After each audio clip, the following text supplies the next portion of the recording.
The best part of the preseason? Seeing all the other quarterbacks. Like, yeah, Josh Allen is cool and all, but what about Skylar Thompson beating Mike White for the QB2 job in Miami? Now that's the stuff I care about. All 32 NFL teams have a quarterback, and all of those quarterbacks have a backup. I ranked all of those second stringers based on their Moxie Score, a metric I made up where I assigned a value of 1 to 5 to their preseason performance, aura, and trust to win a game, and then added them together to find their ranking. Before diving into the actual list, let's talk a little more about that scoring system. So, on preseason performance, this one is pretty straightforward. I used PFF's offensive grade for everyone to get my initial shape, and then I looked around for articles and highlights that gave more color to those numbers. On the spectrum, 1 would mean their performance actually hurt their stock, while 5 would mean they were incredible. Aura. Aura is tough to define, but you know it when a guy has it. Essentially, this is a ranking of how excited you are for the guy to come in for the starter. Does he have a story, a gimmick, just generally look cool? Yes, Davis Mills will get some points for Pardon My Take's Mills Mafia nickname and his long neck. 1 would equal no aura at all, and 5 might be cooler than the starter. Trust. This is a gut check for how good of a chance he gives you to win a game. The spectrum of this goes from no chance to a dignified defeat to a guy that might have a chance to make a serious run. Note that there were a few instances where guys scored off the charts in one of these categories, negatively or positively. Also note that there were several guys who had the same score. There's 32 of them and only 15 total scores, so it was bound to happen. For those that tied, like the gauntlet of guys who received 9s, I chose the winner based on who I'd be more excited to see play. These rankings are more of an art than a science after all. So, without any more wind-up, here are the 2024 backup quarterback Moxie rankings. Number 32, Mitch Trubisky. Well, somebody's gotta have the least Moxie in the league. Trubisky is back in Buffalo, where he ranked 24th in offensive grade via PFF for the preseason. That's not horrible on the surface, but he threw an awful pick against his former team, the Pittsburgh Steelers, who couldn't have been happier to take it from him. And that experience in Pittsburgh is where he really gets penalized in these rankings. On a Thursday night game against the Patriots in Week 14, the Steelers fans couldn't have hated him more. I remember feeling the tension through the TV and ultimately just feeling bad for the guy. It's hard to have a lot of aura when your home fans hate you. Because of that, he takes home the only negative number for aura. Now, as Josh Allen's backup, I don't think the Bills are crazy to trust him for that role. After all, he started 57 games in his career and won 31 of them. It's just, I'm pretty confident that his loss total is going to catch up to him if he keeps going out there. Number 31, Stetson Bennett. It's everyone's favorite 45-year-old sophomore, Stetson Bennett. To be fair, Jimmy Garoppolo will likely serve as the team's primary backup once he returns from injury, but we've got to talk about Bennett's 2024 preseason debut at the very least. Bennett and the Rams squared off against Trey Lance and the Cowboys in what many called one of the quarterback battles of all time. Bennett threw 38 passes for 224 yards, 1 touchdown, and 4 interceptions. For those of you keeping track at home, that means more than 10% of his passes went to the other team, and some of those picks were bad. The craziest thing? Los Angeles actually ended up winning 13-12, so I guess you could say Bennett is just a natural born winner, but what does it say about Trey Lance? Probably nothing good. Back to Bennett. I think this strange college experience as a 25-year-old super senior and now this wacky preseason game adds to his aura. Not a lot, but it helps. And lastly, I don't think you could trust this guy to win you a game. If there's a week where Bennett is forced to start over Stafford or Garoppolo, you better believe I'm going to watch, but I definitely won't be making any bets. Number 30, Kenny Pickett. If you want a reminder of how fast things change in the NFL, look no further than how we talked about Kenny Pickett's preseason last year. Finishing 13 of 15 for 199 yards, 2 touchdowns, 0 interceptions, and a perfect passer rating had commentators throwing around words like flawless. He was going to take the next step.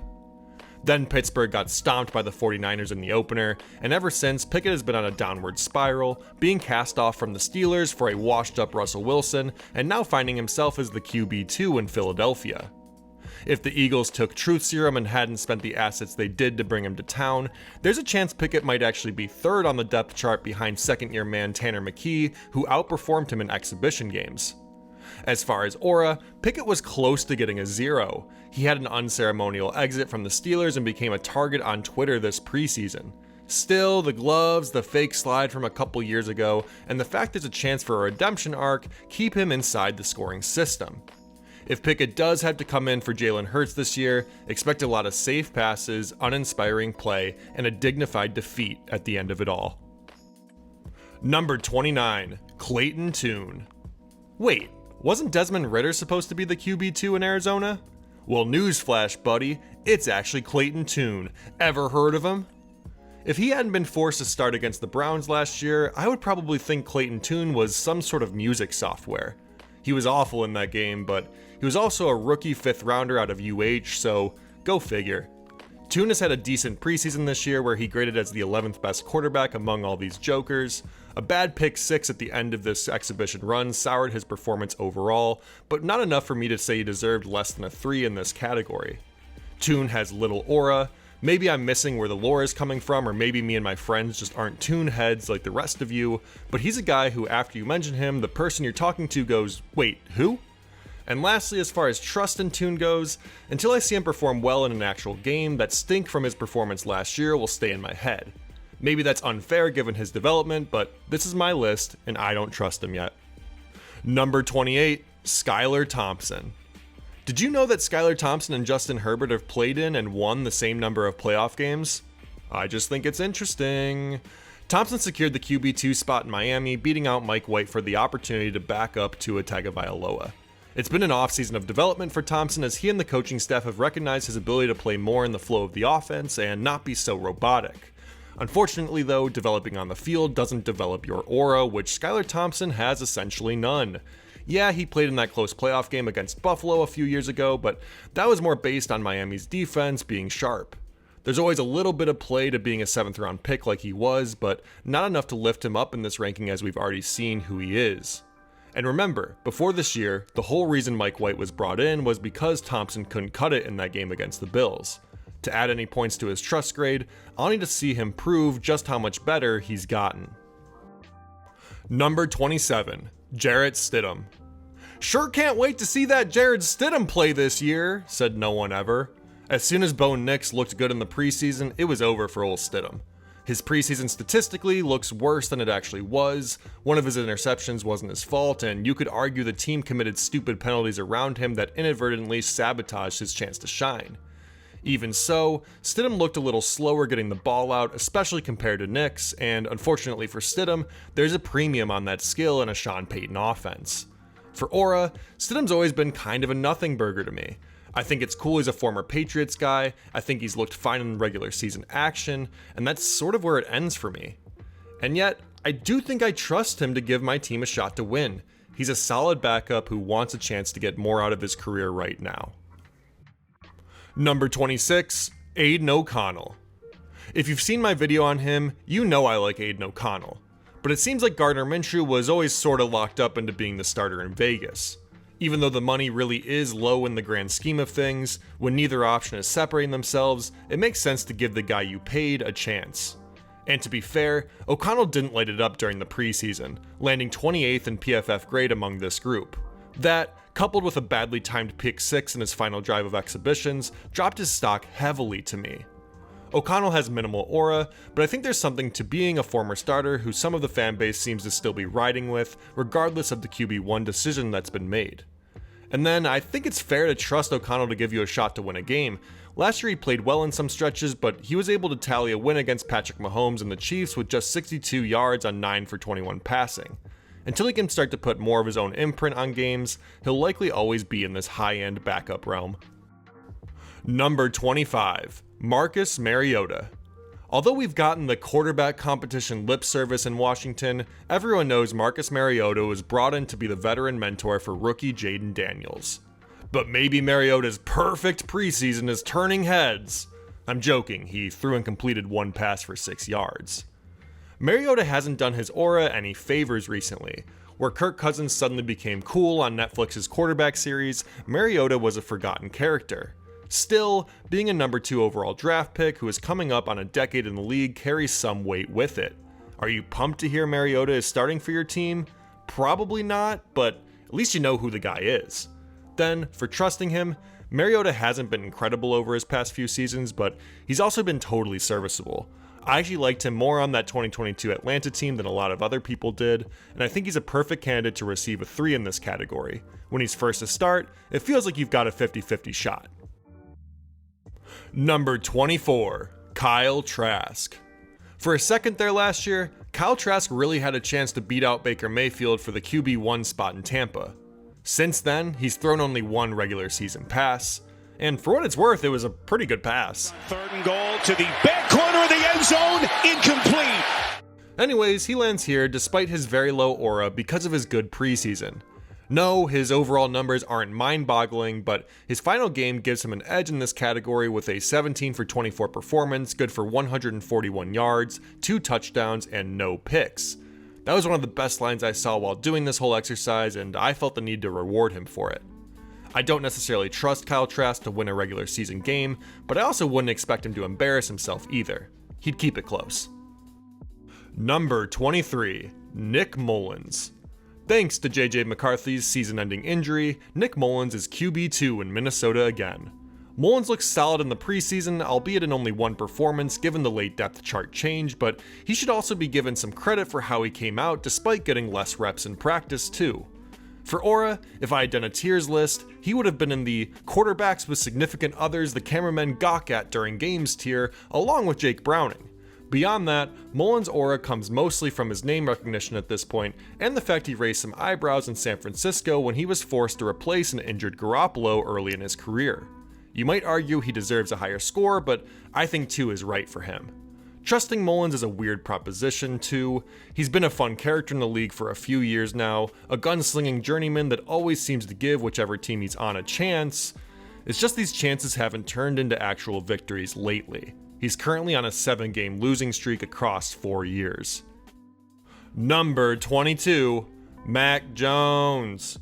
After an absolute disaster of a year, the Patriots shot Jones out of a colonial-style cannon out of Boston and into Jacksonville, Florida, where he now backs up Trevor Lawrence. Before being traded, Jones looked rattled. Starting this preseason, he looks a lot more comfortable and like he's regaining some of his confidence. Look no further than his much higher bump in time to throw through these few exhibition games. He's not scared for his life behind the New England line. This preseason, he graded as the 2nd best backup quarterback, going 38 for 52 for 421 yards, 3 touchdowns, and no picks. I gave Jones a 4 because he didn't necessarily change my mind about him. He still is what he is, it's just showing that he can make his rookie year his baseline rather than his ceiling. Since his rookie year, any goodwill Jones built up has essentially fallen completely by the wayside. His sideline complaining, brutal performances, and a mid-year quarterback competition with Bailey Zappi, who they cut this offseason, land him at a 1 for his aura score. And yet, I still think Jones can play. He didn't show it last year, but if Lawrence goes down in Jacksonville this year, I don't feel awful giving Jones a shot to redeem himself for a game or 2. Number 21, Carson Wentz. He made the Eagles, then the Colts, and then the Commanders pry it from his cold, dead hands, but Carson Wentz appears to finally be embracing life without the role of starter. After backing up Matthew Stafford in Los Angeles last season, he's now behind Patrick Mahomes in Kansas City. If Mahomes is an MVP candidate to begin the season, Wentz has the chance to do one of the funniest things ever, and probably slay that demon named Nick Foles that still haunts him from 2017. He didn't light up the box score this preseason, but he also threw some good balls, didn't have any turnovers, and had a touchdown drive. Wentz's stock has been through the ringer over the past half-decade after the Eagles finally pulled the plug on him, coupled with failed opportunities in Indianapolis and Washington. Still, there's something about him, especially in a backup role for a good team given his history, that is always going to make him an exciting watch for me now. He's 47-45 in his career as a starter, and looked good in his lone start last season. Number 20, Andy Dalton. Andy Dalton might have been one of the most average quarterbacks in NFL history, but he might be one of the highest end backups today. Still, I gotta penalize the Red Rocket for not playing in the preseason. A quad injury, along with Carolina signing Jake Luton, makes me a little worried if he'll be ready to start the season as the actual QB2. But Dalton will always have an aura around him. Who doesn't like watching Andy Dalton slaying the ball around? I started watching football around the 2010s, so Dalton will always be a fixture in the league to me, and a way to measure just how much heartbreak one man can endure on the wildcard stage, and I think he's that way for a lot of people my age. Who knows how the situation in Carolina plays out, but I think it'll be worthwhile to see how the offense moves with him versus the starter if he has to see any playing time. Number 19, Drew Lock. When Drew Lock came to the Giants, I thought there was a real chance he could replace Daniel Jones mid-season, if not before. Then, after one exhibition game, he threw a horrible pick, got injured, and graded out as the worst quarterback of the preseason. It would have been better for his career, and more importantly these Moxie rankings, had he just sat it out entirely. Of course though, what he couldn't do in exhibition, he more than makes up for in terms of aura. Whether it's rapping to Jeezy on the sidelines or giving an emotional and vulnerable post-game interview after a Monday night victory, Lock is an easy guy to root for. Still, with an overall record of 9-14 as a starter, Lock isn't a guy you can put your full trust in. He can win you games, he can lose you games, and until he can take better care of the ball, he'll always just be a fun backup with tons of aura. Number 18, Cooper Rush. Cooper Rush is the QB2 for the Cowboys again, but maybe the bigger non-QB1 story coming out of Dallas was how Trey Lance did a whole hell of a lot this preseason for it to equate to basically nothing. Rush threw only 6 passes this whole preseason, so there's no need to overthink his stats here, but he did have a nice 43-yard bomb as a feather in his cap. The reason Rush lands so high here is because he's got a little bit of aura and a whole lot of trust, and the two go hand in hand for the guy. I don't think anybody's tricking themselves into thinking Rush is their answer at quarterback, but he's also just won games whenever he's had to.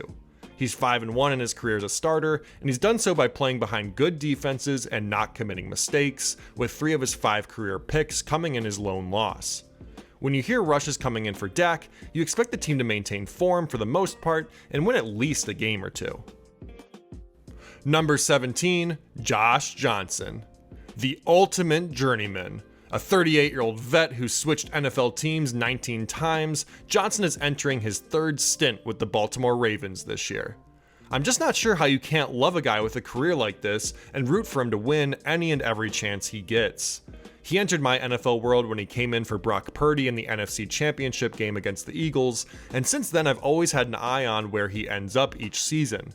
He had a rough preseason debut against Philadelphia this year, but steadied the ship and looked good across his final 2.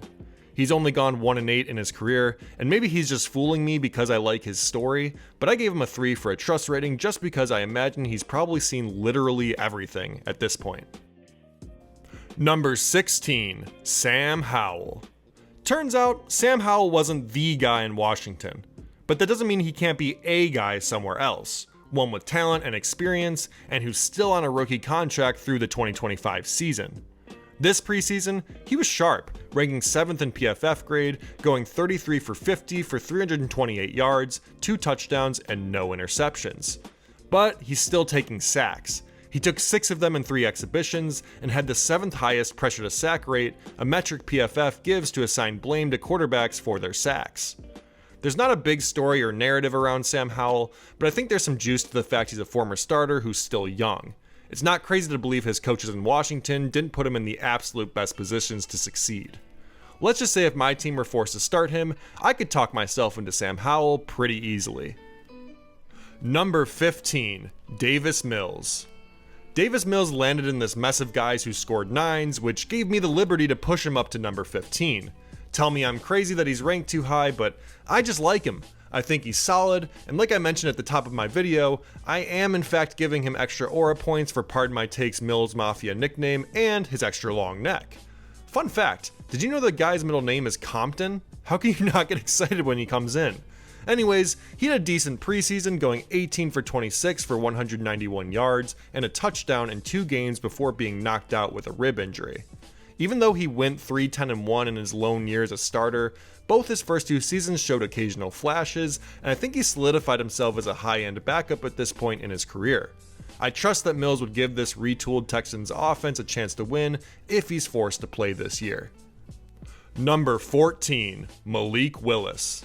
This offseason, Malik Willis started as the clear QB3 on the depth chart behind Will Levis and Mason Rudolph in Tennessee. Now, after what I would consider an eye-opening preseason, he's getting a chance to back up Jordan Love as Green Bay looks to improve their quarterback depth. His 20 for 27 passing for 205 yards, 2 touchdowns and a pick gave him the 3rd highest grade among QB2s. For a guy that's a 53% passer in his limited NFL career, getting these numbers is a nice reminder of the potential Willis may still possess. I think he carries a lot of aura with him still. At one point, analysts wondered if he was the best prospect in the 2021 draft, only for him to look exceptionally rough in his few opportunities. Now, he has a chance to go on a bit of a redemption tour in a new uniform, if his preseason was any indication of his development over these past few months. It would be a disaster in Green Bay if Willis has to see the field for any substantial time, but selfishly for Willis, it might be an amazing opportunity to re-spark the excitement around him as a player and prospect. Number 13, Hendon Hooker. Very cool to have Hendon Hooker starting his professional career after his rookie season was lost to an ACL tear he suffered while playing in college. It's even cooler that he's looked decent in his first preseason action. He graded out as 6th overall among other backups and did enough at camp to beat out veteran Nate Sudfeld for the right to be QB2 behind the mayor of Detroit, Jared Goff. Where Hooker really shines in these ratings though is an aura. He was drafted from Tennessee, where he helped get them to a number 2 ranking in his senior year in 22, their highest rating since 2006. Guys like that, you just want to see what they can do leading a professional team. Number 12, Spencer Rattler. Up until this preseason, my only connection to Spencer Rattler was that clip from the QB1 Beyond the Lights documentary where he's a bad teammate. You can find it on YouTube by searching Spencer Rattler in high school being a bad teammate. And so guess what I thought about Spencer Rattler? That he's a bad teammate. So for this reason, I think it will be absolutely electric if he's forced to come in for Derek Carr. Carr has looked like an older Rattler last season, pissed off at his receivers as the Saints play in yet another yawner. Let's see who the better teammate is. I'll be glued to my screen to see if that clip from Rattler rings true with how he is as a person 3 years after the fact. Rattler's preseason was ultimately streaky, but he flashed a lot of poisonous opportunities, including taking his team down for a game-winning field goal against the Cardinals. For me, the Saints were tough to watch last season. I wouldn't mind them getting a little injection of Spencer Rattler to get the juices flowing. Number 11, Justin Fields. This is going to be a weird year for Justin Fields. I mean, it's only a matter of time before he gets a chance in Pittsburgh, right? Right? In the preseason, Justin Fields mostly did Justin Fields things. He had good efficiency, going 19 for 27 passing, but he also took 5 sacks, had 2 turnover-worthy plays, 0 big-time throws, and had the highest time to throw out of anybody on this list. There are still kinks to be worked out. And yet, I just can't quit him. I don't think anybody can. With his talent, athleticism, and creativity, he's always going to have an aura around him that he's just one good situation away from being unlocked. But until he can speed up his decision making and be a better passer, he's always going to be seen as what could be. Number 10, Taylor Heinicke. Taylor Heinicke rocks. I thought about making that the entire blurb, but I guess he does deserve a little more. Heinicke started this summer in Atlanta where he had a horrible preseason. Performances that landed his grades sandwiched between Stetson Bennett and Desmond Ridder. And if it wasn't for the Chargers being desperate to improve their QB2 situation beyond Easton Stick, we might not even be talking about the guy. Now in Los Angeles though, Heinicke finds himself 10th on my list, skating by on his aura and reputation alone. Heinicke playing quarterback is must-see TV. It's like a WWE match. Anything goes, and even though he's severely outmatched, he can still finagle a win here and there. Taylor Heinicke rocks. Number 9, Mason Rudolph. Never in a million years did I think I'd rank Mason Rudolph this high in a Moxie rankings video, but look, he's earned it. He's been carving out a narrative for himself in the league as an accurate quarterback who gets the ball out quick, makes good decisions, and takes the occasional shot. With the Titans this preseason, he solidified those traits. He graded as the 9th best QB2 in exhibition, going 31 for 49 for 365 yards and a touchdown. Rudolph will always get a little bit of buzz for being the guy that Myles Garrett assaulted on national TV, but outside of that, I don't think there's really a coolness factor to him. But I could see it being fun to ride with him ironically. Rudolph is a really solid option behind center, and his 3-game run at the end of the last regular season impressed me. especially in a Titans offense that I think might actually complement his playstyle more than Will Levis's if he has to come in. I feel good about his chances of getting a win. Number 8, Tyrod Taylor. Always the bridesmaid, never the bride. The Tyrod Taylor story. Whether he was kicked out by Josh Allen in Buffalo, Baker Mayfield in Cleveland, or Justin Herbert in Los Angeles, Taylor never quite found a forever home as a starter in the NFL. His career has entered a new chapter as a backup, but the thing is, if Aaron Rodgers' body is anything like last year, Taylor's injury luck may pull an Uno reverse card and see him as the shiny new passer. I do think the chances of that actually happening are insanely low, but it'd be a nice outcome for Taylor at least. His background just makes him fun to root for whenever he's got a chance to throw the bouquet again. And I really trust Taylor to perform well too. I don't think we should overlook the fact he helped make the Giants look actually decent last year. That, coupled with a lot of experience, and I think he's someone you could see riding a winning streak behind a talented team like the Jets. Number 7, Joshua Dobbs. Josh Dobbs, the rocket scientist, gave us a study last year on how to go from obscure player to name brand QB2. He gave consistently gutsy performances and snatched a big win against the Cowboys when he was in Arizona, and a victory in his first game as a Viking before really knowing the playbook at all. This preseason, now as a 49er, Dobbs was a steady presence through his 3 exhibition games, moving the offense nicely. He graded as the 4th best backup via PFF with 34 for 51 passing for 352 yards, 1 touchdown, and 1 interception. Dobbs is just a really easy person to support, and his aura is less based in coolness so much as I think you're just excited to hear that Dobbs is getting playing time now. His last year cemented him as a fixture in the league. He's an absolute coin flip, but a very fun one. Number 6, Jake Browning. When Jake Browning was first slated to start in place of Burrow, I didn't have high hopes. I just don't think it's ever a good thing when the OC says about his guy, "We're gonna see if he's good enough." That's where we're at. Turns out, last year at least, Browning was good enough. This year though, Browning has had a rough preseason. He played in only 1 game to go 10 for 18 for 52 yards and a pick, and he topped it all off by suffering a rib injury that kept him out the rest of the way. But even with a poor exhibition performance, Browning gets by on the aura he built around himself last season. He went 4-3, led the league in completion percentage, and gave the Bengals a shot in what could have been a very dark end to their season. Plus, his girlfriend wore a white bodysuit and everyone liked that too. I fully trust Jake Browning to come into a game and win it. I really wouldn't put it past him to go on a run again at some point with the Bengals and get some QB-needy team to take a flyer on him. Number 5, Michael Penix Jr.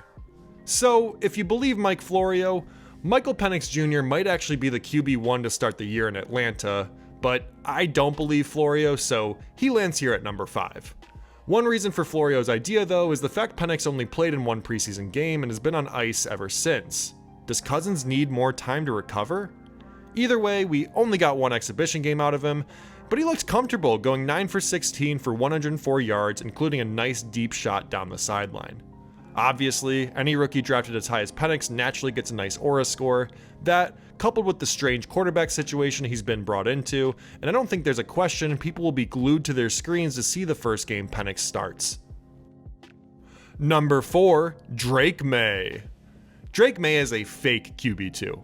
Basically everyone knows he'll be the starter before the end of the year, but thanks to Jacoby Brissett, Maye still finds his way onto this list.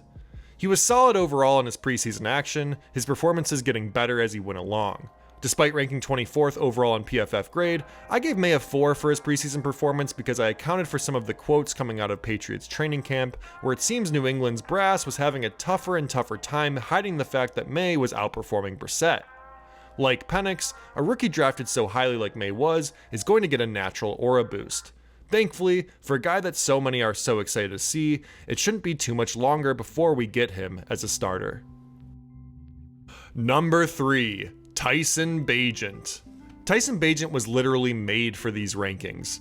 Coming out of a Division II program in Shepherd, Bagent turned some heads last season when he was forced to replace Justin Fields for 4 games midway through the year. This, combined with the fact his father is a world champion arm wrestler named Travis, makes him an obvious 5 when it comes to aura. But beyond just the fun story, Bagent might have had the best preseason out of anyone. He earned the top rank in PFF among backups with 17 for 25 passing for 207 yards, 2 touchdowns, and no picks. I'll still need to see more in real action to fully trust Bagent. I got the sense in his few games last year that the Bears are really just trying to put him in positions to not lose, rather than give him opportunities to win. But it would seem he's taken a nice step in his development, and I can totally understand the Bears trusting him to keep 2024 from being a disaster if Williams can't play all 17. Number 2, Joe Flacco. Had I made this list last year, Joe Flacco wouldn't have been on it. Now, I don't think Flacco can lose a game. After his magical run in Cleveland last year, Flacco's stock skyrocketed. The gunslinger went 4-1 through 5 games on 123 for 204 passing for 1,616 yards, 13 touchdowns, and 6 interceptions. Browns fans wondered if they could keep the 39-year-old they found off the street forever and kick their $230 million man to the curb. The insanity of it all led me to giving him a 6 in aura, scoring off the charts. This year, Flacco finds himself in Indianapolis, backing up Anthony Richardson. If Richardson's season last year was any indication, I'd say there's a good chance we get a couple doses of Flacco in 24 too. And while I'm rooting for Richardson to play the full season, I'll still be pretty excited to see what Flacco can do this time around if he does come in. Number 1, Jameis Winston. Of course number 1 is Jameis Winston. Who else could it be? Just this offseason alone, Winston has compiled enough clips in pregame speeches or training camp races against Mike Vrabel to be an aura superstar. When you realize this is just the tip of the iceberg with him, it's hard to not be completely charmed. While the majority of Winston's preseason highlights were more about his personality, his actual play on the field was totally respectable.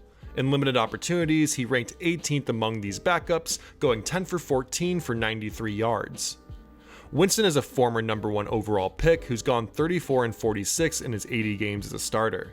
He's been a fringe starter for the past few years, typically playing well enough to be serviceable, but not so well you don't look for greener pastures. Now, as a backup, he's up there with just about anyone else on this list as far as my trust to go win his team a game. He just so completely embodies what it means to be an exciting QB2. Tons of sound bites, an engaging history, and an ability to play at a high level to win over the fan base. Thank you so much for watching this video. Please remember to give it a like if you did enjoy it, and please consider subscribing to the channel so you can catch the next one. Thanks, bye.